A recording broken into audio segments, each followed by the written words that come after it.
Haunted Hill Farms groundbreaking Jack animatronic. This box just arrived yesterday, and I'm getting into the unboxing. There's nothing to really look at on the exterior of the box, so we're just gonna open it up right now. But this is a 7-foot tall, pumpkin-headed animatronic, and he's got really long arms and legs, and it's a really cool design. He like balances while he leans forward and backwards. His mouth does move. And I think most of this box is just going to be how big his head is, which is right here. Everything's hooked together quite well. But let's just check his head out right away. Now there's a bunch of wires that come out of his head, 4 of them, and it has a shoulder piece built into it. But I'm going to take this bag off and we're going to see what his head looks like. And there is his face. It's a hard plastic, so there's no latex, and there's his motion sensor in the nose. 2 eyes that light up, and then his mouth with the strings.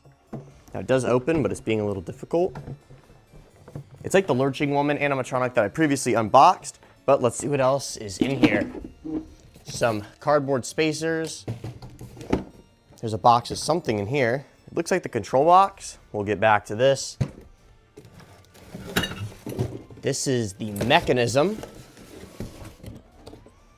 So a lot of this cardboard holds it and acts as a spacer at the same time. So this piece has a spring on it, and I think that connects there, but not gonna connect that right now. That's what it looks like, pretty cool.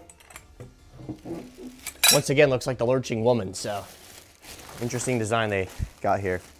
These are the long legs and hands. They might be posable. There's so much plastic in here. All right, so here's one of them. And they untangle, I don't know, I think it's metal that's in here. And there's this foot with another piece on the back that has Velcro. I don't know if this foam's supposed to be on there or not, so I'm gonna leave it on for now. But those hands are really detailed, and they're gonna hang down just like that. There's only a few more things in here, being his clothing, which there's not too much, surprisingly, for how big this prop is. It's 7 foot tall. And then some leg pulls. This is gonna be the base, I'm pretty sure. Or part of the base, an extension of it. And then here's the main base. These 2 poles are gonna stick off to the side where his arms connect. I don't know what this hole's for, maybe a stake or zip tie it down on a pallet. And then there's 2 more connectors of foam right here. Don't know what they go to yet, but it looks like it lines up with this mechanism. So maybe that's how it'll connect. And over here on the side flap, probably should have went through this first, but there's a bag full of pins, instructions, and then the techie snap lock tool as well. The last thing we're gonna check out is this box.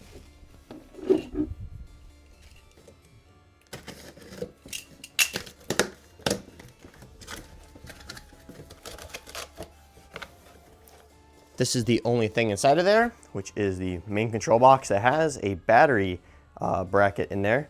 So you don't have to use the power adapter every time. It also says groundbreaking Jack right on the side. Here's the pile and the mess we've made unboxing it. I'm now gonna lay it all out. Here's an overview of all the parts, starting with his head, both long arms and the hands on the end, 2 sets of the clothing, one being like an overlayer of creepy cloth, the control box mounted onto a pole, the main mechanism, a bag of parts and pins, the instructions, power adapter, bunch of poles over here, including the base connector poles and the base. Starting the build off with the control box on the pole here. I'm gonna spin the base around to the back side, and I like how they labeled it, saying back right there. We have the pole labeled A on here, and snap locking that in. Also, the pole labeled B to D. Another snap lock, and then the mechanism goes on top of that. It only goes on one way due to the direction of the snap locks. And the trick here is to get them both in at the same time. And do a little bit of wiggling, and then tightening the spring. It goes right over that hook. And then these 2 poles are gonna get extended even more. Before building this up any higher, you do wanna put this black fabric over it. Doesn't really matter which way yet, but there is Velcro on the back, so we'll get to that later. And then for building it up, this is still the back side facing the camera. We're gonna grab one of these bolts, put a washer over it, And then this piece right here is going to pin through, and in between them, putting another washer. Putting another one on top of this, and then the pin goes through. Same thing up here, also on the same side, starting with the pin, putting the washer on, putting it through, and then another one on that side with the pin.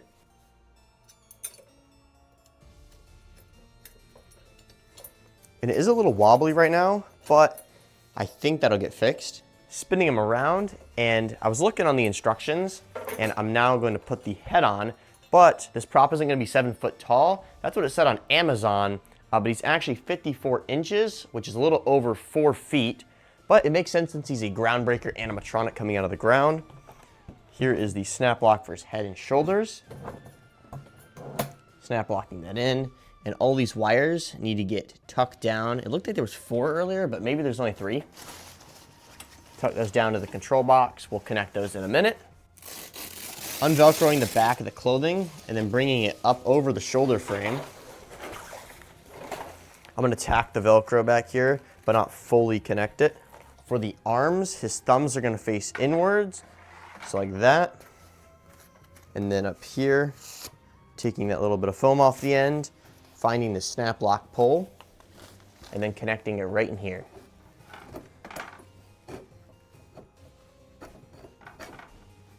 So mine keeps getting stuck. I'm just gonna push it in. It's not gonna come back out, so that's fine. Same thing on the other side. So the snap lock faces up. That one's not gonna connect in either, but not a big deal. This is how we look so far. We're gonna connect on the base poles next. Moving down here, the pole labeled M to K slides into the side of the base.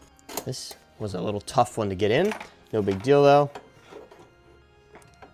Then his hand goes into this at an angle. There is Velcro here. I'm not totally sure what for yet. I think it's the green cloth stuff that goes over. Looking at the instructions again, it's actually the black that's gonna go over here in Velcro, which we'll do after I get the other side on. This one is labeled L. It's the same thing as I did on the other side. Back here, we're gonna connect up the wires.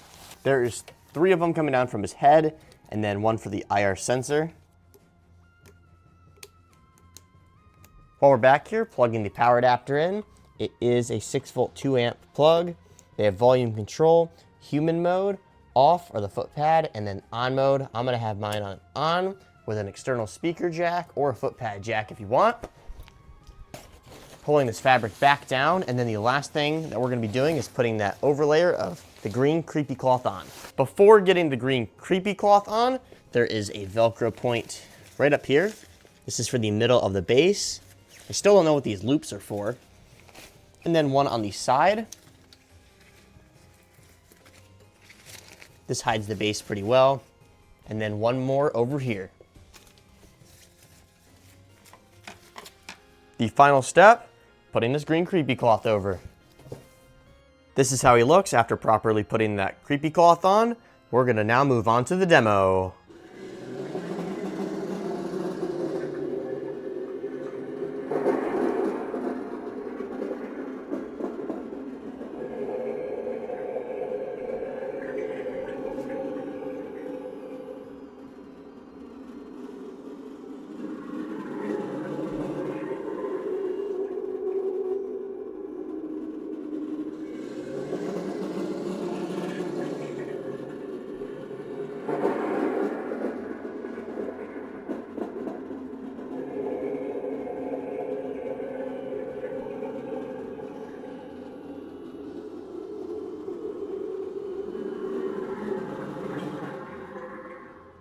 Overall, this prop is really cool, and he fits about any theme outside, specifically a pumpkin patch area or haunted farm, which is funny because he's Haunted Hill Farm. And the inside of his mouth has those green strings, which works pretty good because he's a pumpkin animatronic. I like that. His eyes glow red, and he doesn't have phrases, which I'm kind of a fan of. Certain props that have phrases are great, but this guy wouldn't be one of those props, so I'm glad that he just has a little bit of audio and makes some noises. That's really cool. He has a red LED inside of his mouth, which I tried to show, but it is pretty bright in here.